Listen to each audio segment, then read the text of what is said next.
Hello guys, welcome back, and today we're going to be talking about Ilya Kovalchuk and if the LA Kings will end up trading him. After signing a 3-year deal in the offseason, LA Kings forward Ilya Kovalchuk has not had a great time so far this season. So that begs the question, should LA consider trading him? So far this season, Ilya Kovalchuk's time with LA has just been a straight disaster. Nothing has really gone right, and while he's putting up points per se, in the last few weeks, it's been an utter disaster when it comes to his point production. Now, currently, Ilya Kovalchuk is second in team scoring when it comes to points, and that's pretty good on paper, but in the last few weeks, it's been an utter disaster for his point production, and nothing has really gone right for him, and when it comes to the situation with Kovalchuk in LA, it's been a complete disaster. Now, so far this season, on paper, Kovalchuk has had a pretty solid season to this point. He has played 24 games, had 5 goals, 9 assists for 14 points. He's at a 48% Corsi for percentage. You'd like to see that Corsi up. You'd like to see those points up. But it's not a terrible season so far, at least on paper. Now, when you factor in his stats in the last month, it gets even worse. In his last 11 games, he has a whopping 3 points. Not what you want from Ilya Kovalchuk, and that's certainly not what the LA Kings want. And currently, right now, he's on a 10-game pointless streak. It's getting worse and worse by the day, and when this pointless streak continues to go on, it continues to be the story, and this is the developing story around Kovalchuk, and a terrible fit with the LA Kings. Now, when it comes to his stats with John Stevens, and it comes with his stats with the Willie Desjardins, it really is a night and day difference. With John Stevens, he put up 11 points in 12 games. Very solid numbers, and he obviously had a very good start. With Willie Desjardins, it's been the exact opposite. And as I said before, in his last 12 games with Desjardins as the coach, he's gotten 3 whopping points. So when it comes to the points and the point per game numbers with John Stevens and Willie Desjardins, there is no question that John Stevens obviously treated him the right way, and Desjardins is in a tough situation, but he's definitely not handling it greatly at all. And it seems like Willie Desjardins is blaming the losing of the LA Kings on guys like Kovalchuk, who, yes, don't have a great plus-minus, but Willie Desjardins actually mentioned his plus-minus as somewhat of a defensive factor. The stat of plus-minus is so flawed. I'll likely get into that into another video, but really when it comes down to it, Ilya Kovalchuk is not getting paid to play defense. He's getting paid to be that offensive producer, and if you're giving him so little time on ice, which Willie Desjardins has, it's not going to set him up for any success in LA. And what Willie Desjardins is doing to Ilya Kovalchuk is just kind of offensive to a guy that should be playing top 6 ice time. When it comes to his ice time, it was pretty solid in the month of October. I think it was like somewhat of an average of 20 minutes. He was playing the first line like he should be playing in LA, and then once November hit, it started to slump, and then once Willie Desjardins became the coach, it absolutely tanked. And now Ilya Kovalchuk is getting almost no ice time. Let's just look at the last LA Kings game where they won 2-1 in overtime. Let's look at the time on ice for some of these players. Now, we're going to start with Ilya Kovalchuk. He played 9.05, or I guess 9 minutes and 5 seconds in that game, which is absolutely crude for a guy that has been putting up the points that he has. With Willie Desjardins, he's not been giving him a big opportunity, and 9 minutes is certainly not going to cut it. But let's look at some other players on the team that got more ice time. Let's just look at a guy like Nate Thompson, who should be at the most a bottom 4 grinder, a bottom 4 center. How much ice time did he get, you may ask?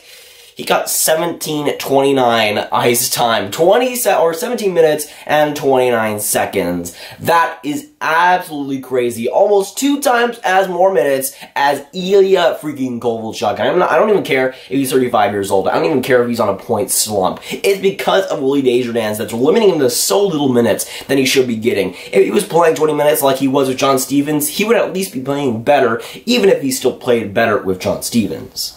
And once LA changed the coach, it just seemed like a flip of the switch for Ilya Kovalchuk's production. With John Stevens, he was playing very solid, and with Willie Desjardins, it's completely slumped. I think a big reason because of that has been the limited ice time that Kovalchuk has been getting, and of course, playing on the 4th line yesterday is not going to set up for any success, especially if you still want him to get points. And while I wasn't the biggest fan at the time of that Ilya Kovalchuk signing, I thought it was a little bit too long for a little bit too much money. But even then, even if he's on this 10-game pointless streak, you don't give Ilya Kovalchuk only 9 minutes per game. You gotta give him at least some sort of encouragement there to get points and to play better. Putting him on the 4th line for a 35-year-old who has had experience in the Olympics, experience in the KHL, and massive experience in the NHL, that's not going to teach Ilya Kovalchuk anything. That's just going to teach him that, hey, he's got to put up points in 9 minutes of ice time per game, which is not going to happen, even if Ilya Kovalchuk was still producing like he was with John Stevens. So with this terrible situation surrounding Ilya Kovalchuk, the question will be, is there any teams that want to trade for that 35-year-old winger, and do the LA Kings actually seek out trading him?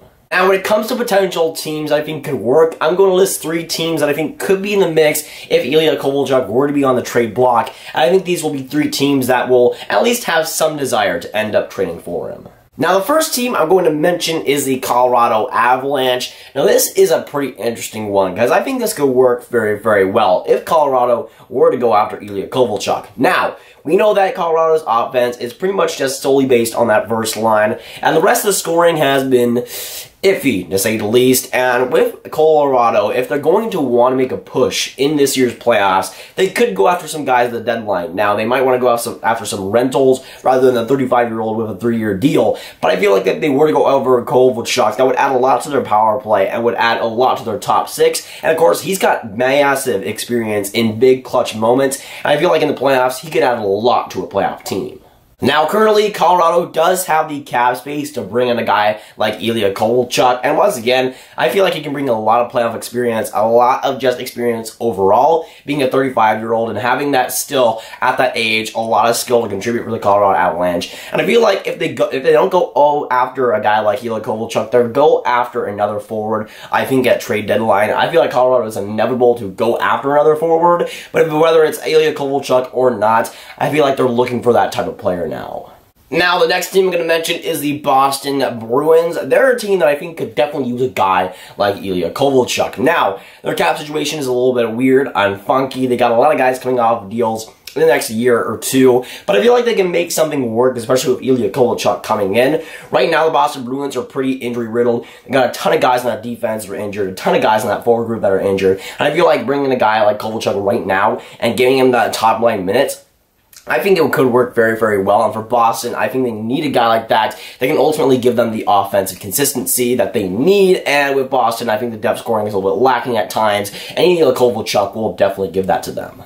Now, I think it would be wiser for Boston to go after defensemen, especially with how many defensemen are injured right now for Boston. But when it comes down to it, they also need a little bit of depth scoring, in my opinion, and getting a guy like Kovalchuk, while that contract is pretty rough, I feel like right now, it'll ultimately work out for Boston, and they could go for a pretty big run, especially with Ilya Kovalchuk being in that top 6. And going into the playoffs, last year, Boston kind of missed that balanced attack that I think they could have had if they were a little bit more healthy. But going into this playoffs, they'll likely make the playoffs for Boston. But this year, I think they could really benefit from having a more balanced attack. And having Ilya Kovalchuk as a depth player for Boston would be absolutely amazing. And will give them a ton of variety up front. Last but not least, I'm going to talk about the New Jersey Devils, and I think they could be an interesting trade partner for Ilya Kovalchuk. Now, if you guys don't remember, about 5 years ago, Ilya Kovalchuk was sent to New Jersey Devils. He ended up leaving for Russia and the KHL, and that really got a bad taste in the New Jersey Devils franchise, and a bad taste in the fan base for the New Jersey Devils. But it's 5 years later, and this is a much different time for New Jersey. Right now, they're at a 9-10-1 record, I think. They're really in the dumpster of the Metropolitan Division, and really in the dumpster of the NHL, and adding a guy like Ilya Kovalchuk, while he is slower, he is 35, I think it would bring a lot more to that offense that really has been really inconsistent this season. Now, the biggest thing is that New Jersey can't afford this contract now. They have some really big contracts coming up, but with Ilya Kovalchuk, it is going to be a big contract for any team that takes him on. So when it comes down to it, you're taking that risk with Ilya Kovalchuk, even at his year 3 deal. And with Ilya Kovalchuk, he'll bring a lot of offense, I think, the New Jersey Devils, and that's something that they've kind of been missing, especially last year where the depth scoring was almost non-existent. And this year, the scoring in general has dried up, and I feel like getting a guy like Ilya Kovalchuk, while he did bite the back of the franchise a few years ago, I think this is a much different time, and the Devils could benefit from bringing him in. When it comes to a potential trade there and the players going back to New Jersey, maybe you trade a struggling prospect like Pavel Zacha. He has not played all that well in his recent time in New Jersey. He could really benefit from going to a place like LA and getting a fresh new start. You've got some other players on the team that could make a good trade with New Jersey. Maybe get a first-round pick, maybe a second-round pick there. But when it comes to Ilya Kovalchuk, it's something that the New Jersey Devils need, that balanced scoring that so far they haven't gotten yet. And while Ilya Kovalchuk did bite them in the back a few years ago, I feel like it would make sense for New Jersey to go after him and would ultimately be good for their franchise. And yes, while Ilya Kovalchuk is at age 35, he's on the first year of his three-year deal, I feel like he can bring a lot of value and a lot of scoring touch to any team that he goes to, and he would bring a lot more value than he would with Desjardins, and I feel like he could play right back to where he was with John Stevens for any team that wants to acquire him, and I think at least in this year, if Ilya Kovalchuk were to get traded, I think it would be worth it for at least some teams to go after him.